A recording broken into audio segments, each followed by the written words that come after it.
Hello everyone and welcome to this video channel Science Class 8. Today we are going to learn chapter number 17, Stars and the Solar System.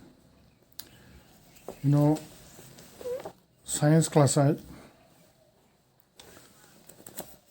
and chapter number 17, Stars and the Solar System. So from this chapter we will learn about the heavenly bodies and how they show during the night time and how can we observe. Let's see.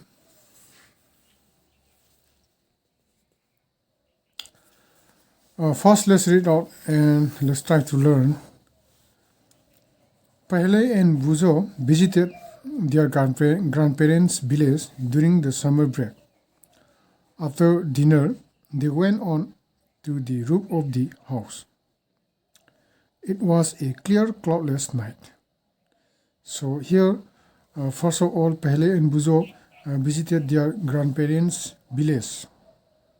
Here, it is mentioned as village during the summer break. After dinner, they went on to the roof of the house. After dinner, they went on the roof of the house. Then, it was a clear, cloudless night. And that night was clear, cloudless night, and they were surprised to see a large number of bright stars in the sky.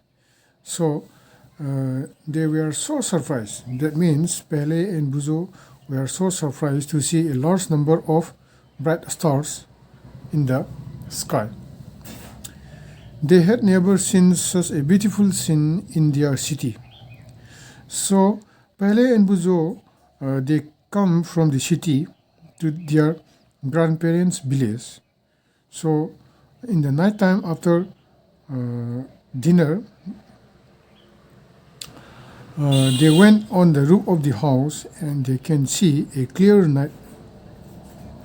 And they had never seen such a beautiful scene in their city. So figure number 17.1 shows here, during the clear night time, they can see the moon here, during the night sky. Now let's continue.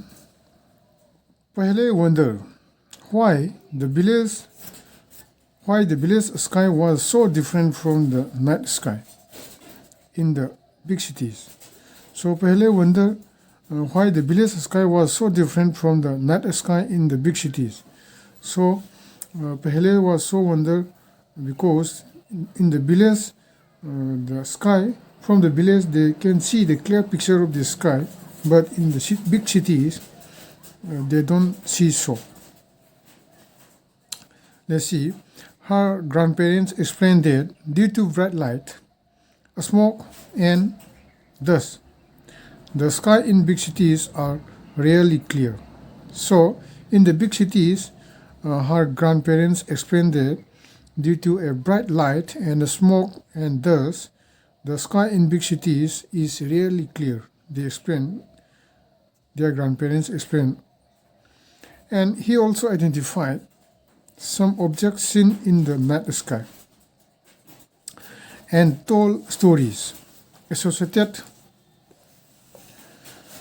with them. So Pele and Buzo's grandparents explained in the big cities there were bright light, smoke and dust, and because of that the clear night sky is rarely seen. And also identified some of the objects in the night sky, and their grandparents told stories associated with them.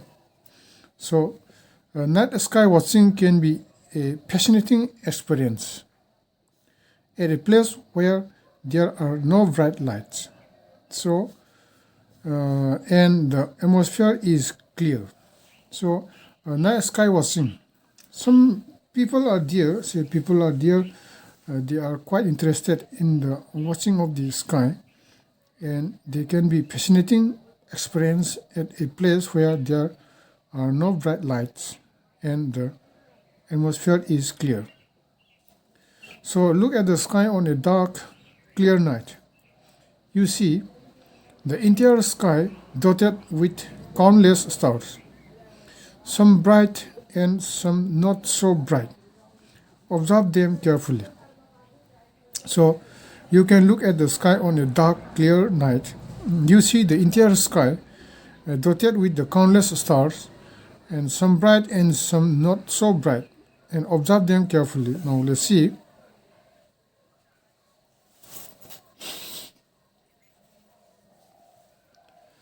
Here, do all of them appear to twinkle?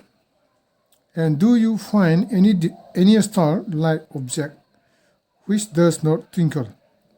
So we can appear them. Some of them may be a twinkle, and we can find star-like objects and which do not twinkle.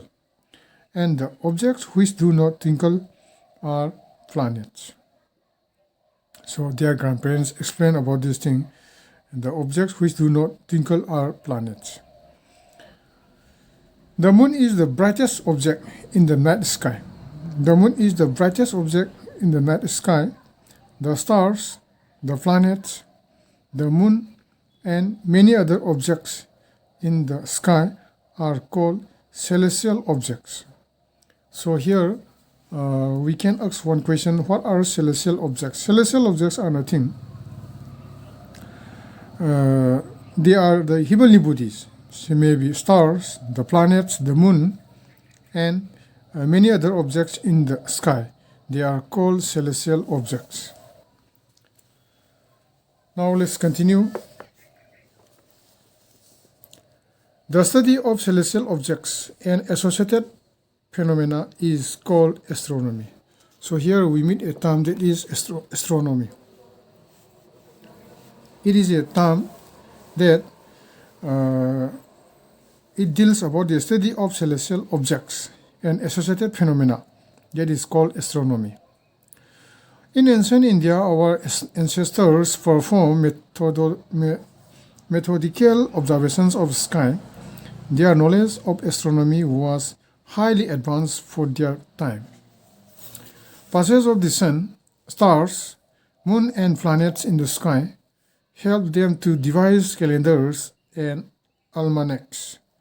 So these were often used by people in their day-to-day conduct and a better understanding of climate and rainfall patterns for timely sowing and the choice of crops, fixing the dates of seasons and festivals.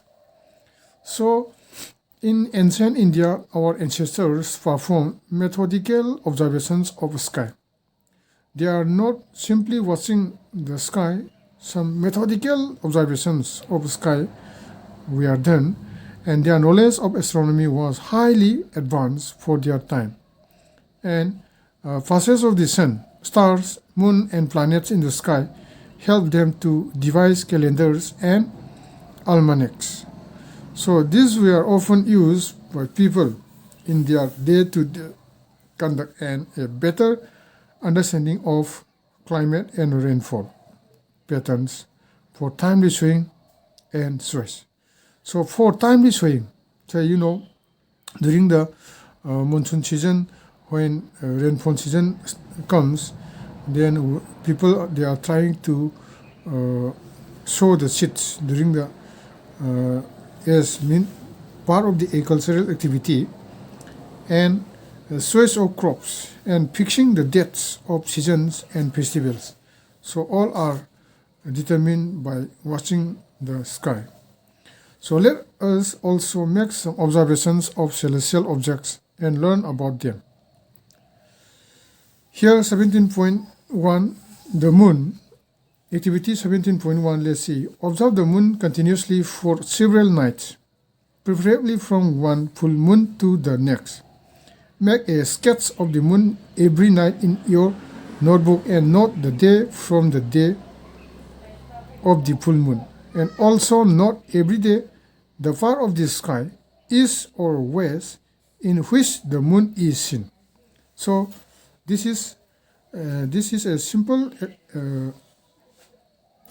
observation that we have to observe the moon continuously for several nights, and phases of the moon we can see phases of the moon after observing.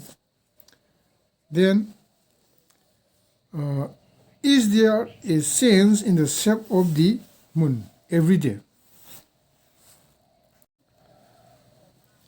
Are there days when the shape of the moon appears to be perfectly round? Are there days when the moon cannot be seen at all even if the sky is clear? Oh. So all this we can understand after observing. So there are certain days when the shape of the moon appears to be perfectly round, and there are some days when the moon cannot be seen at all even if the sky is clear. So the day on which the whole disk of the moon is visible is known as the full moon day. So the full moon day is the day on which the whole disk of the moon is visible. That is called full moon day.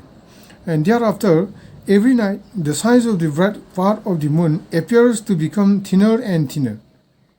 So thereafter, every night, the size of the bright part of the moon appears to become thinner and thinner. On the 15th day, the moon is not visible. So this day is known as the new moon day. The next day, only a small portion of the moon appears in the sky. So this is known as the crescent moon. So the next day, only a small portion of the moon appears. Only the small portion of the moon appears in the sky, and that is known as the crescent moon. So then again, the moon grows larger every day. On the 15th day, once again, we get a full view of the moon. So the various shapes of the bright part of the moon is seen during a month are called phases of the moon. So the various shapes of the bright part of the moon, that is called phases of the moon. So figure number 17.2, we can see phases of the moon plays an important role in our social life. So almost all festivals in India are celebrated according to the phases of the moon. So for example, Diwali is celebrated on the new moon day. Diwali is celebrated on the new moon day, and Buddha Purnima and Guru Nanak's birthday are celebrated on full moon day. And Maha Shivrati is celebrated on 13th night of waning moon. And Idul Fitr is observed on the day following the sighting of crescent moon. So here you can see the different shapes of the moon: full moon, then crescent shape, and new moon. So the time period between one full moon to the next full moon is slightly longer than 29 days. So the time period between the one full moon to the next full moon is slightly longer than 29 days. So in many calendars, this period is called a month. So why does the moon change its shape every day? Now let's study about this thing. Next page.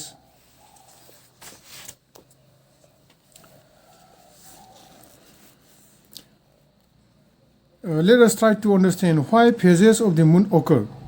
So you have studied in chapter 16 that the moon does not produce its own light, whereas the sun and other stars do.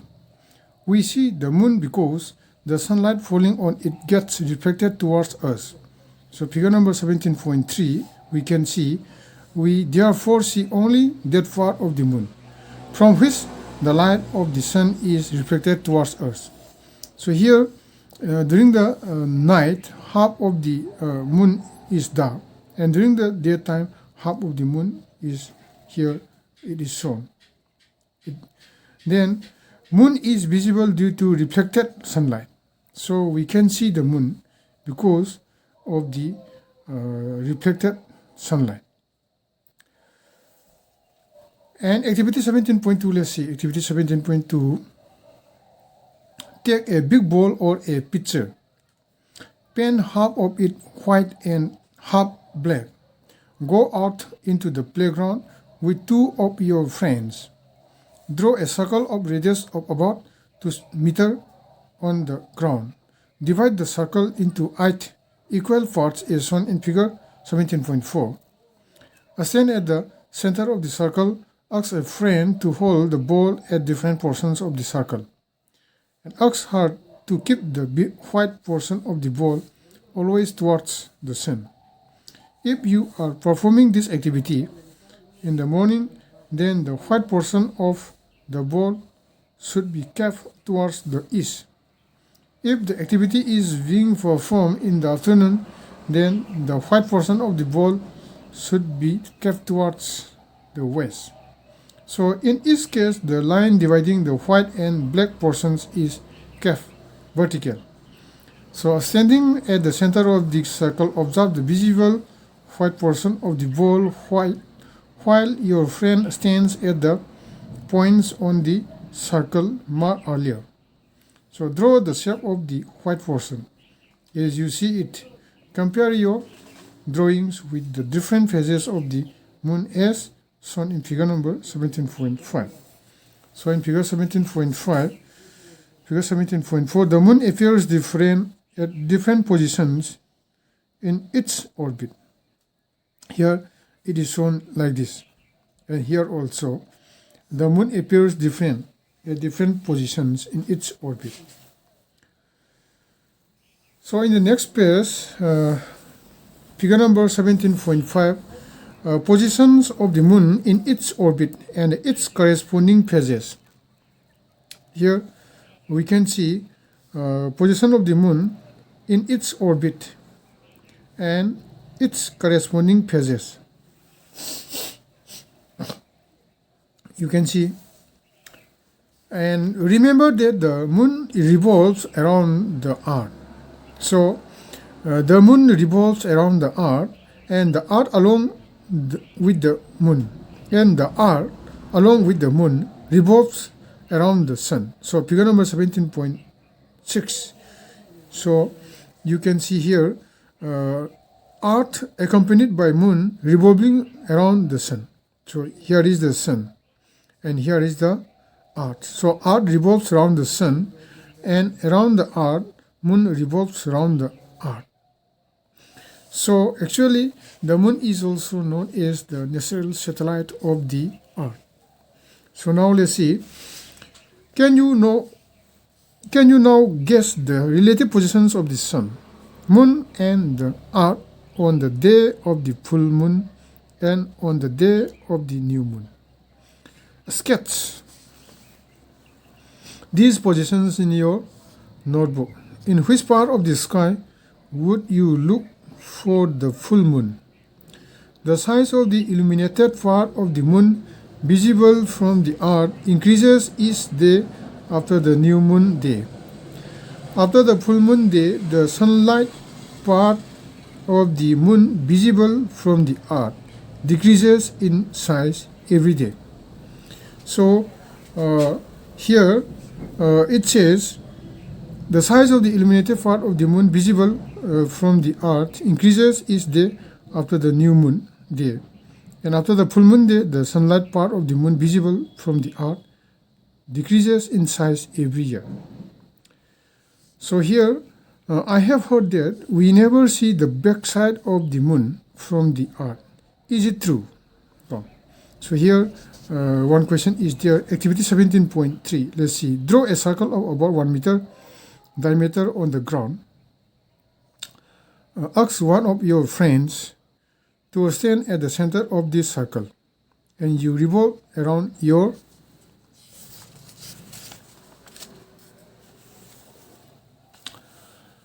friend in such a manner that your face Your face always remains towards him.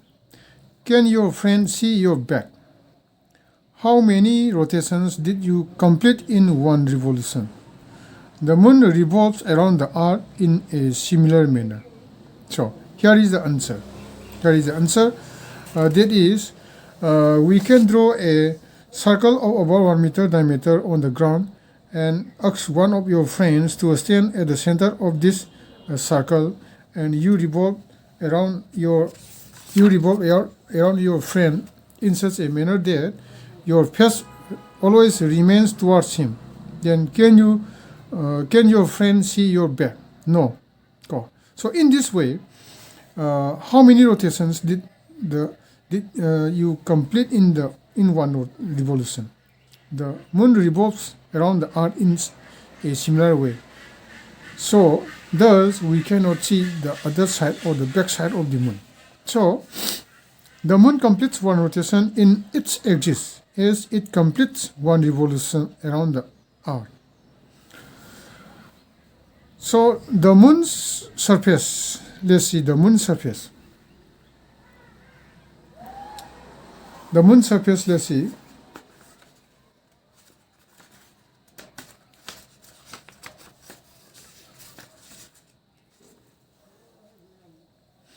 The moon is a fascinating object for poets and storytellers.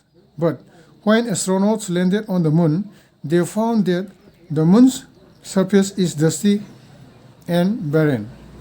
There are many craters of different sizes. It also has a large number of steep and high mountains. Figure number 17.7. Some of these are as high as the highest mountains on the earth. So the moon is one of the fascinating objects for the poets and storytellers. By observing the moon, they can write poem or they can write the stories. And so many craters are also there on the surface of the moon. So surface of the moon, figure number 17.7, it is shown here.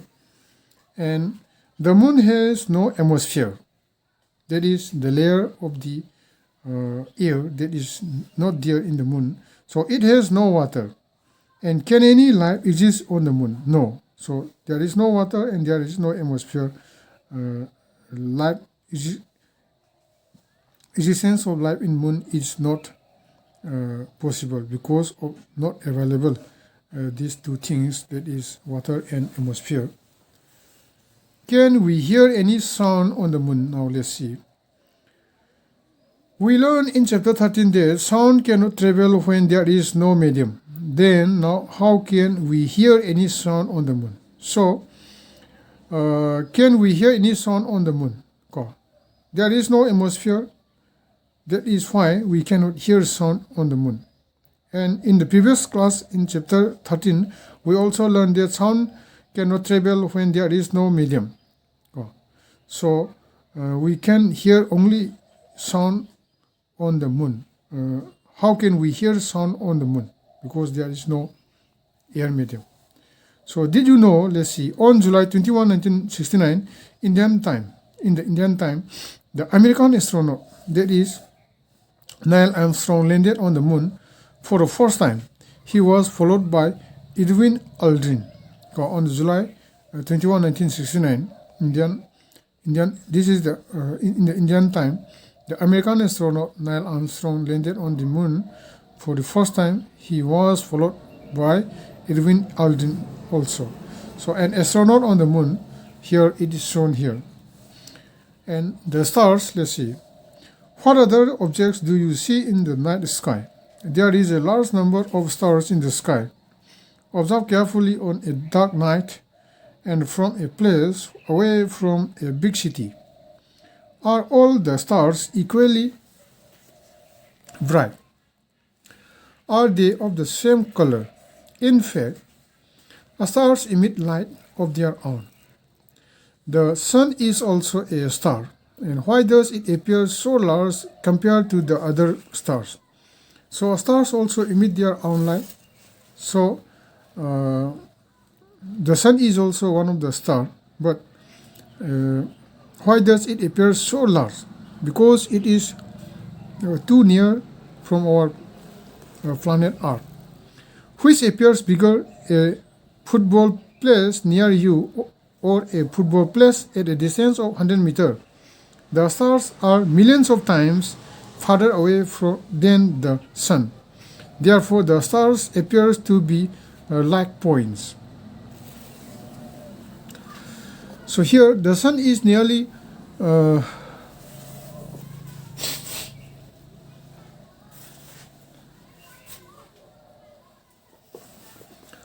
the sun is nearly 150,000,000 kilometers. That means 150 million kilometers. 150 million kilometers away from the Earth. So the next nearest star is Alpha Centauri. That is the next nearest star is Alpha Centauri, and it is at a distance of about this kilometer, 400,000 kilometer from the Earth. Can you read this distance in kilometers conveniently? And some stars are even farther away. So such large distances are expressed in another unit known as light year. Such large distance is expressed in terms of light year. So it is the distance traveled by light in 1 year. Remember that the speed of light is about 300,000 kilometers per second. Thus, the distance of the sun from the Earth may be said to be about 8 light minutes. The distance of Alpha Centauri is about 4.3 light years. So, these are what about the stars. They are very far away from us, so they are expressed in terms of light years. So, if light from stars takes years to reach us, I wonder if we are looking into the past when we look at stars. So here, if light from stars takes years to reach us, then I wonder if we are looking into the past when we look at stars. And here also, I want to know why we do not see the stars during the day, and why are they visible only at night. Now let's study about this thing. In fact, the stars are present in the sky during the daytime also. However, they are not visible then because of the bright sunlight. And observe some prominent star on a group of stars in the sky for about 2 hours or more. And what do you find? Do you find any change in the positions of stars in the sky? And we will find that the stars appear to move from east to west. And a star which rises in the east in the evening sets in the west in the early morning. So why do stars appear to move from east to west? And let us find out. Activity 17.4. Stand in the center of a big room and start rotating. And in which direction will the objects in the room appear to move? Do you see them moving in the direction opposite to your motion? So here, Pehle recalls that when she is in a moving train, the nearby trees and buildings appear to move in the backward direction. So if the stars appear to move from east to west, then could it mean that the earth rotates from west to east? So here now, I understand why the sun appears to rise in the east and set in the west, as the earth rotates from west to east on its axis. Next page, let's continue.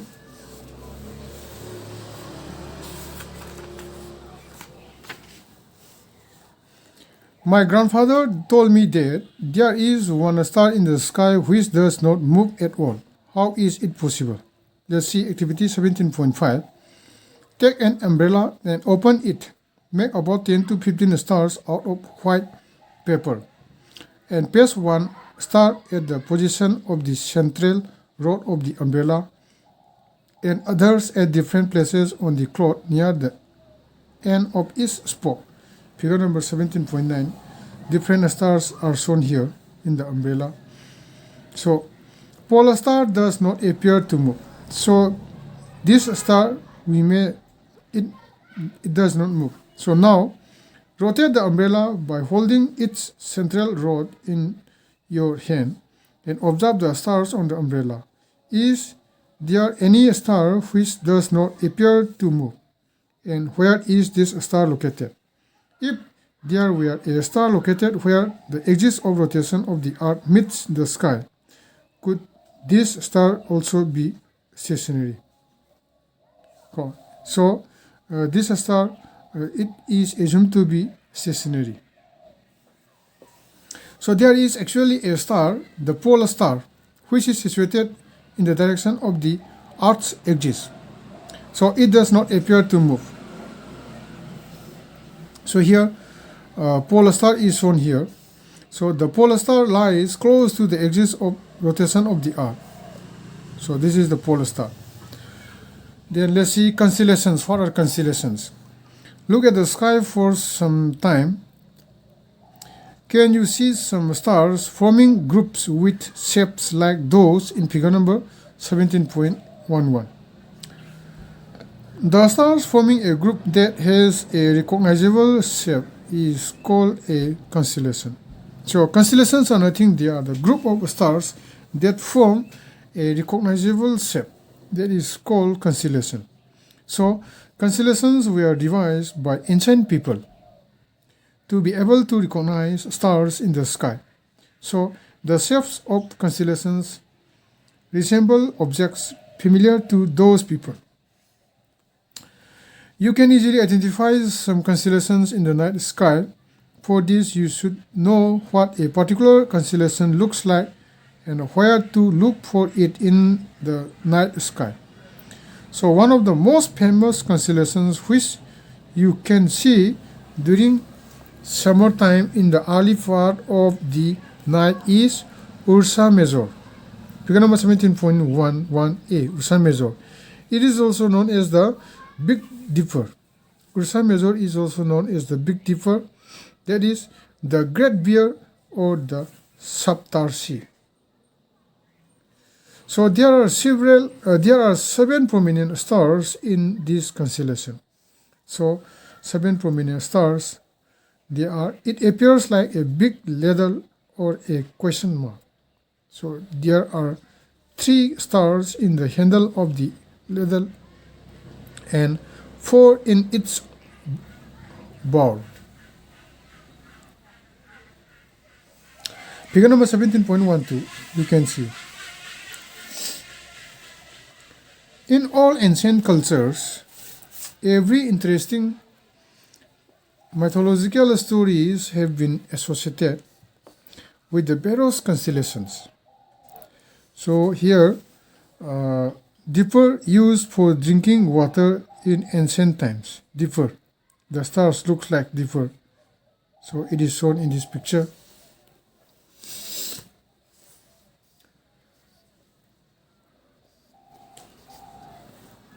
Figure number 17.11, some constellations in the night sky. So let's see. Figure number A, Great Bear. Great Bear is shown here. So here are the stars.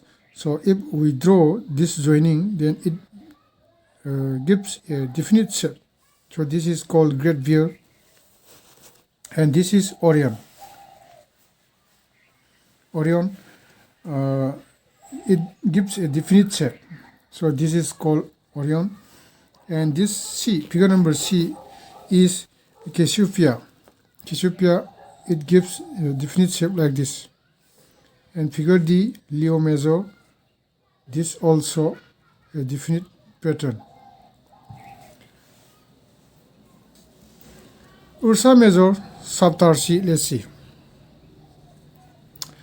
Saptarshi has been associated with 7 well-known ancient Indian sages or rishis, is shown in the figure below. According to the ancient mythology, the 7 sages who form the Saptarshi preserve the eternal knowledge of Vedas and explain it to people in every new age. So here, Ursa Major, also known as Saptarshi. Here, Alkite, Miser, Elliot, Megris, Dubé, Merak, they name like this. And here, Marici, Basista, Angiras, Etri, Pulayastya, Kratu, Pulaha. They are named in this way. Activity 17.6, let's see. Observe these constellations for a few hours. Do you find any sense in its shape? Do you find any sense in its position? So you will observe there the shape of the constellations remains the same. The shape of the constellation will remain same. So the next page, let's continue again. You will also find that the constellations appears to move in the sky from east to west. They may be observed to move from east to west. And I have heard that we can locate the pole star with the help of Ursa Major. Let's see activity 17.7. This activity should be performed on a clear moonless night. This activity should be performed in a clear moonless night and during summer at about 9 p.m. Look towards the northern part of the sky and identify Ursa Major. You may get help from elders in your family. And look at the two stars at the end of Ursa Major. Imagine a straight line passing through these stars is polar star. You can see here polar star, Ursa Major, and figure number 17.13, locating the polar star. Shown in figure 17.13, extend this imaginary line towards the north direction. About 5 times the distance between the two stars. So this line will lead to a star which is not too bright. This is the polar star. Observe the polar star for some time and note that it does not move at all as other stars drift from east to west. And in activity 17.8, let's see. During a summer night, observe Ursa Major 3 to 4 times at an interval of 2 to 3 hours, and also locate the pole star each time, and thus Ursa Major appear to move from east to west. Thus it appeared to revolve around the pole star. Compare your observations with those in figure 17.14. So figure 17.14, Ursa Major moves around the pole star. Here, Ursa Major moves around the pole star. Here is the Ursa Major. Different stars are there forming the definite shape. So they move around the pole star.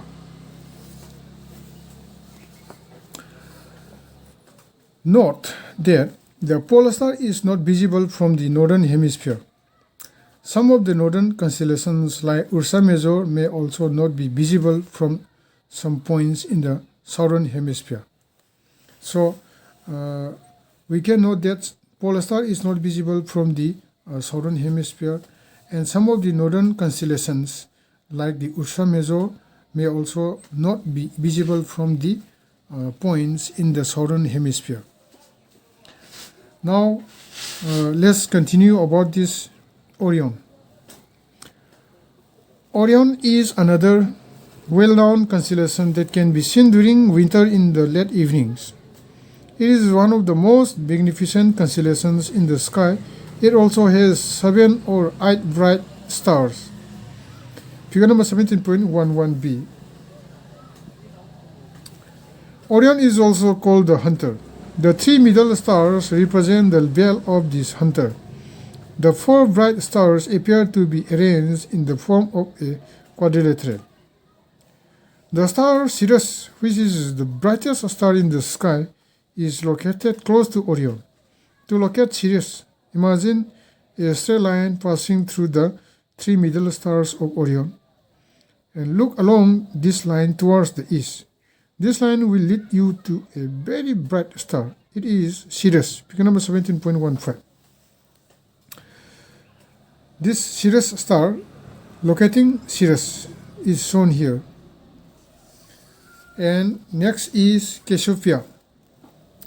Cassiopeia is another prominent constellation in the northern sky. It is visible during winter in the early part of the night. It looks like a distorted letter W or M. So, figure number 17.11c. So did you know, let's see, a constellation does not have only 5 to 10 stars. It has a large number of stars. Figure number 17.16 we have learned. So it is shown here. So however, we can see only the bright stars in a constellation with our naked eye, and all the stars which make up a constellation are not at the same distance. So they are just in the same line of sight in the sky. So figure number 17.16 you can see here.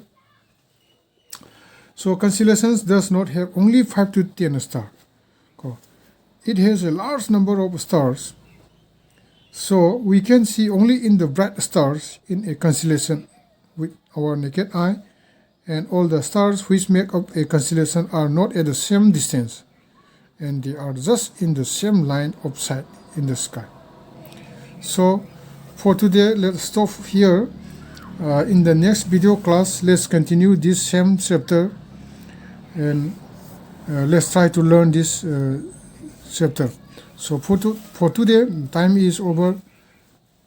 Bye.